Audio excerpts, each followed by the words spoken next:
Hey guys, welcome to my channel BK vlog. आज मैं निकला हूँ KTM लेके बाहर।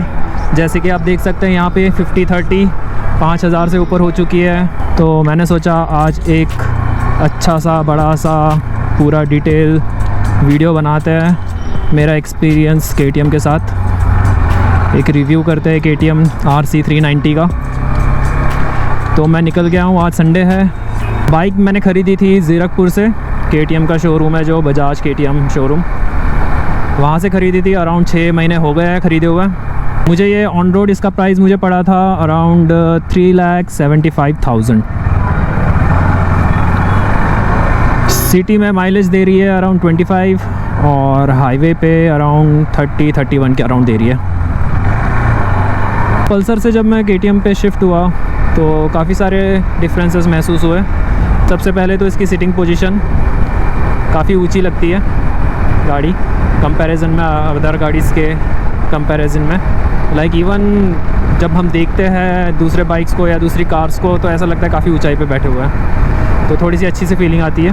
तो अभी 60-70 की स्पीड है, तो इस स्पीड पे मैं यूजुअली स्ट्रेट चलाता हूँ, मतलब अपराइट पोजीशन रहती है, एल्बो स्ट्रेट होते हैं मेरे और स्पाइन भी स्ट्रेट होती है। तो इस पोजीशन में जो प्रेशर आता है वो पाम्स पर आता है, यहाँ पर पाम्स पर। तो कुछ देर चलाने के बाद ये दर्द होने लगता है, बट ऐसा नहीं कि बहुत ज़्यादा दर्द होता है। और थोड़ी देर में मैं भी कुछ थोड़ा सा हल्का पीछे हो जाता हूँ, तो इसमें रिलैक्स कर देता हूँ।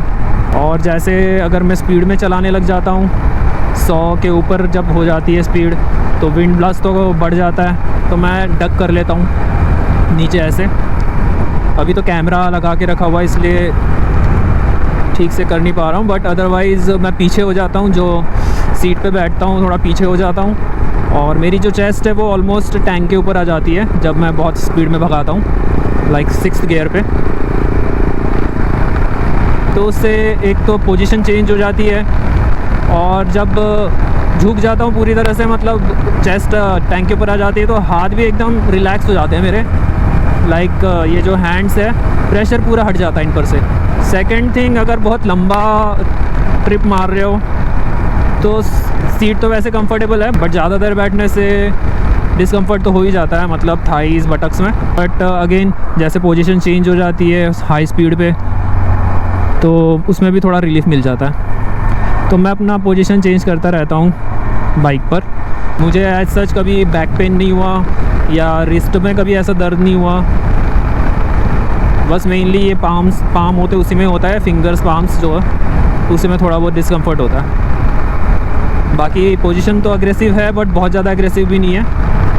लाइक बहुत ज़्यादा ऐसा नहीं है कि झुकना पड़ रहा है। मेरी हाइट अराउंड 5'9" है, तो मुझे कुछ इतना डिस्कम्फर्ट नहीं है। बाकी जिनकी हाइट अगर 5'5" है या उससे भी कम है तो उनको दिक्कत हो सकती है। मेरे पैर तो पूरे पहुंच जाते हैं, जैसे अगर बैठा हूं मैं गाड़ी पे तो मेरे पैर पूरा ग्राउंड पे लग जाते हैं। 5.5 वालों को थोड़ा सा शायद दिक्कत हो बैठकर, जैसे आगे पीछे अगर करना हो पार्किंग के दौरान, तो वहाँ थोड़ी दिक्कत आ सकती है। एक्सेलरेशन तो इसका बहुत ही सही है। अगर आप यूजुअली 150 या 200 सीसी की चलाते हैं तो उसके बाद आप इस पे शिफ्ट होते हैं तो डिफरेंस तो एकदम से पता चल जाता है कितनी पावरफुल है ये गाड़ी। एक बार ऐसा हुआ, मेरा ध्यान नहीं था अच्छे से और एक्सेलरेशन दे दिया मैंने। गाड़ी इतना फट से भागी नीचे से, ऐसा लगा कि मैं वहीं का वहीं हूँ और गाड़ी निकल गई आगे। तो वो ध्यान में रख के ही एक्सेलरेशन देना होता है। स्टार्टिंग में तो जब ली थी गाड़ी ज़्यादा फास्ट नहीं भगा रहा था, क्योंकि वो 7500 RPM से ऊपर नहीं लेके जाना होता। असली मज़ा तो 1000 किलोमीटर के बाद आता है, क्योंकि उसके बाद कोई लिमिट नहीं रहती, तुम जितना चाहो उतना भगा सकते हो। कोई गाड़ी अगर 100 की स्पीड से भी जा रही है ना, तो 5वें गियर तक आराम से उसको कैच हो जाता है, वहाँ तक पहुँच जाता है। और फिर जब 6वां गियर डाल के जो उसको ओवरटेक करते हैं ना, मतलब इतना मज़ा आता है यार। तो जिनको स्पीड पसंद है यार, KTM तो है उनके लिए। तो ब्रेक पे आते हैं। ब्रेक में इसका क्या बताऊँ यार, बहुत ही सेक्सी है। मतलब इसकी वजह से, ब्रेक की वजह से इतने बार बचाऊँ ना मैं, तो कई बार ऐसा हुआ है कि कभी कुत्ता आ गया एकदम से बीच में, या कोई गाड़ी आ गई एकदम से बीच में। तो एक दो बार ऐसा हुआ कि मुझे लगा यार अब तो ठुक गई यार, अब तो ठुकने वाली है, अभी कुछ नहीं हो सकता, लेकिन ब्रेक मार देता था मैं। विद इन लाइक 1-2 सेकंड में एकदम से रुक जाती है बिल्कुल गाड़ी। सब कुछ स्टेबल होता है, मतलब कुछ हुआ ही नहीं ऐसा। इसके लिए तो ऐसा है जैसे कुछ हुआ ही नहीं है। तो इतना पावरफुल ब्रेक्स है इसके। अच्छा हाँ, ये ब्रेक्स इनके लीवर्स जो है, ब्रेक का लीवर जो है और ये क्लच है, दोनों एडजस्टेबल है। यहाँ पे 1 2 3 4 5 ऐसे नंबर लिए हुए हैं, लिखे हुए हैं, तो हम उसके अपने रीच के हिसाब से इसको एडजस्ट कर सकते हैं। स्टेबिलिटी के बारे में बात करते हैं। मैंने इसको अभी जो टॉप स्पीड इसकी भगाई है वो अराउंड या 172 किलोमीटर पर आवर तक भगाई है। तो मतलब ऑलमोस्ट टॉप स्पीड होगी उसकी। एक बार गई थी, उसके बाद मैंने फिर से कोशिश किया तो गई नहीं उतनी, लेकिन हाईवे पे कभी चलाया नहीं ऐसे क्लीन रोड पे। आज भगा के देखूँगा। हाई स्पीड पे तो मैं पूरा अपना बैंड हो जाता हूँ इसके ऊपर, टंकी के ऊपर चेस्ट रख देता हूँ, तो इतना रिलैक्सिंग फील होता है और गाड़ी बिल्कुल स्टेबल रहती है, कुछ भी नहीं लगता। ऐसा लगता है कि 200 स्पीड भी भगा दूँगा, बट वही इसकी लिमिट है उतनी 170 के अराउंड। तो लेकिन मेरे ख्याल से 200 पे भी स्टेबल रहेगी, इतना स्टेबिलिटी अच्छी है इसकी। हैंडलिंग भी बहुत ही सेक्सी है इसकी। जैसे ट्रैफिक पे जा रहे हो आप तो कट करना बहुत ही ईजी है इससे, लाइक बहुत ही जल्दी मुड़ जाती है। जैसे अभी इसको मुड़ाना है, मैं दिखाता हूँ। यहाँ से मुड़ गई, यहाँ से मुड़ गई, इतना स्मूथली मतलब घूम रही है ना ये।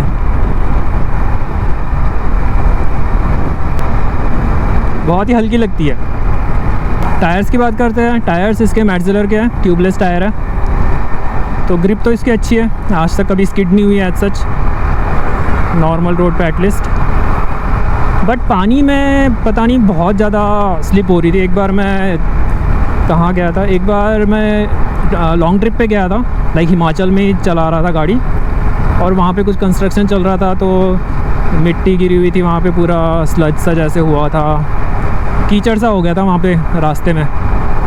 तो मेरे आगे एक बंदा चला रहा था स्कूटी, 2 लोग जा रहे थे स्कूटी पे, तो वो आराम से निकल पा रहे थे, मतलब वो कॉन्फिडेंस दिख रहा था, मतलब आराम से निकल जा रहा था। लेकिन जैसे ही मैं गया वो सेक्शन में, कीचड़ वाले में, इतनी ज़्यादा स्लिप हो रही थी, मैं मतलब लिटरली डर रहा था। लाइक रोक ही दी थी मैंने, गाड़ी रोकने से भी मेरे को डर लग रहा था कि ब्रेक मारूंगा स्लिप हो जाएगी। ये गॉन्टलेट ग्लव्स ख़रीदे थे मैंने, आज पहली बार इसको पहन के चला रहा हूँ। एक कॉन्फिडेंस आता है इसे पहनने के बाद, जैसे आप प्रॉपर गियर्स पहनते हो तो चलाने में कॉन्फिडेंस तो आता है, क्योंकि आपको पता है प्रोटेक्शन है, और ये हवा वगैरह एकदम रोक लेता है, एकदम टाइट रहता है, कॉम्पैक्ट रहता है, तो और ज़्यादा स्टेबिलिटी महसूस होती है पहनने के बाद। बट मूवमेंट में थोड़ा सा आपका ऑब्वियसली रेस्ट्रिक्शन आ जाएंगे, इतने फ्रीली विदाउट ग्लव्स जैसे आप मूवमेंट कर पाते हो फिंगर्स की, वैसे नहीं हो पाती है। तो स्टार्टिंग में मुझे भी थोड़ा सा कैलकुलेट करना पड़ रहा था कि जैसे अभी मैंने क्लच पे हाथ रखा है, दबा है, क्लच नहीं है, बट ठीक है, वो धीरे धीरे आप यूज़ टू हो जाएंगे। सीट इसकी ओके है, बहुत ज़्यादा नरम है ऐसा नहीं है, और ज़्यादा हार्ड भी नहीं है। स्मॉल ट्रिप्स के लिए इट्स फाइन, लॉन्ग ट्रिप्स के लिए थोड़ा सा दिक्कत होती है। मैं जब मैक्लोडगंज गया था तो काफ़ी देर तक कंटिन्यूस चलाता रहा मैं, तो एक टाइम के बाद मुझे तो उतरना पड़ा बाइक से, थोड़ा सा रिलैक्स किया, स्ट्रेचिंग किया, एंड देन फिर कंटिन्यू किया। सस्पेंशन भी अच्छे है इसके, एब्जॉर्ब कर लेता है।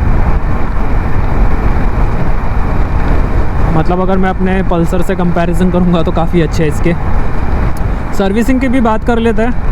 मैंने जैसे बताया 1000 किलोमीटर पे करनी होती है फर्स्ट सर्विसिंग, 1000 किलोमीटर या फिर 45 डेज़, जो भी पहले हो जाए उसके हिसाब से सर्विसिंग करनी होती है। तो मैंने फ़र्स्ट सर्विसिंग ज़ीरकपुर से ही कराई थी। वैसे कुछ खास किया तो नहीं सर्विसिंग में, उन्होंने बस ऑयल चेंज किया था, कुछ ऑयल फ़िल्टर चेंज किया था, और कुछ एक चीज़ रिंग समथिंग कुछ चेंज की थी, आई डोंट नो। तो इसका ख़र्चा जो आया था 1912 कुछ आया था। जो सेकंड सर्विसिंग होती है वो हमें करानी होती है 8500 किलोमीटर पे, या फिर 5 मंथ्स, 5 महीने बाद मैंने सर्विसिंग कराई थी सेकंड। वो मैंने सर्विसिंग कराई थी पटियाला से ही। जो फर्स्ट सर्विसिंग में कराया था बस वही किया, बस एक एक्स्ट्रा चीज़ उसने की थी, जो फ़िल्टर एयर होता है, कुछ एलिमेंट फ़िल्टर एयर होता है, 200 रुपये का कुछ पड़ा था, तो वो एक एक्स्ट्रा चेंज किया था। बाकी अदरवाइज़ तो कुछ ख़ास किया नहीं, लाइक मतलब क्लच देखना या फिर ब्रेक्स देखना, एक्सेलरेटर वगैरह, स्पीड वगैरह, माइलेज, मतलब ऐसा अलग से और कुछ किया नहीं। वाइब्रेशन की बात करें तो इसमें वाइब्रेशन तो है, बट इतनी ज़्यादा नहीं है। लाइक नॉर्मल स्पीड पे चलाते हैं तो इतना कोई महसूस नहीं होता। हाई आरपीएम पे थोड़ा फील होता है, स्पेशली जब हम कंसंट्रेट करते हैं पर्टिकुलर बॉडी पार्ट पे। जैसे अगर मैं हैंडल पे फोकस करूँ अभी अपने पाम पे, तो फिर थोड़ा वाइब्रेशन फील होंगे हाई आरपीएम पे। या फिर जो फुट पेग्स होता है, अगर उस पर ध्यान दे तो फिर वहाँ पे भी वाइब्रेशन फ़ील होता है। सबसे ज़्यादा मेरे ख्याल से वहीं पे वाइब्रेशन फ़ील होता है।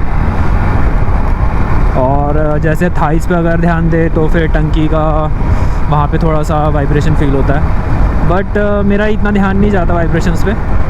जब बिल्कुल एकदम 160 के स्पीड में होता है तब थोड़ा ध्यान जाता है, अदरवाइज़ 100 तक तो ऐसा कोई प्रॉब्लम नहीं है, 100-120 तक। और हाई स्पीड पे भी like most of the focus like speed पर ही होती है, पूरा ट्रैफिक पर होता है, तो वाइब्रेशन पे इतना ध्यान नहीं जाता अनलेस बहुत फोकस करो।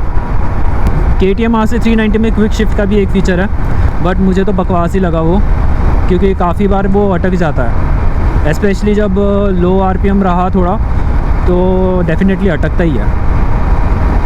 पाँचवें गियर से छठे गियर पे तो चला जाता है, लेकिन जब चौथे से पाँचवें में करने जाता हूँ तो गड़बड़ हो जाती है बिल्कुल। जब चौथे गियर पे जब 8000 के आरपीएम होती है तब चेंज हो जाता है, बट कुछ कह नहीं सकते। कभी कभी 7 पे भी चेंज हो जाता है, 7000 पे भी चेंज हो जाता है, लेकिन कभी कभी अटक जाता है, तो मैंने तो यूज़ करना ही छोड़ दिया उसको।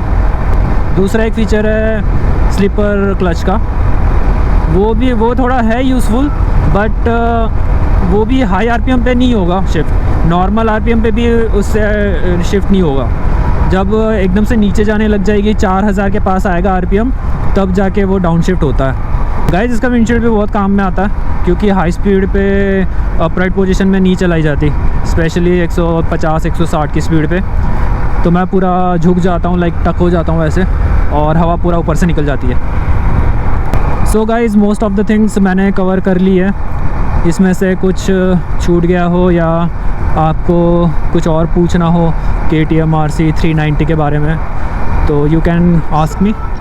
सच बताऊं तो मुझे लग ही नहीं रहा आज मैंने बाइक चलाई, और चलाने का मन कर रहा। पूरा ध्यान रिव्यू करने में था तो पता ही नहीं चला पहुंच गया इतने जल्दी। तो बाइक चलाया नहीं चलाया कुछ लग ही नहीं रहा, फिर से ट्रिप मारनी पड़ेगी एक।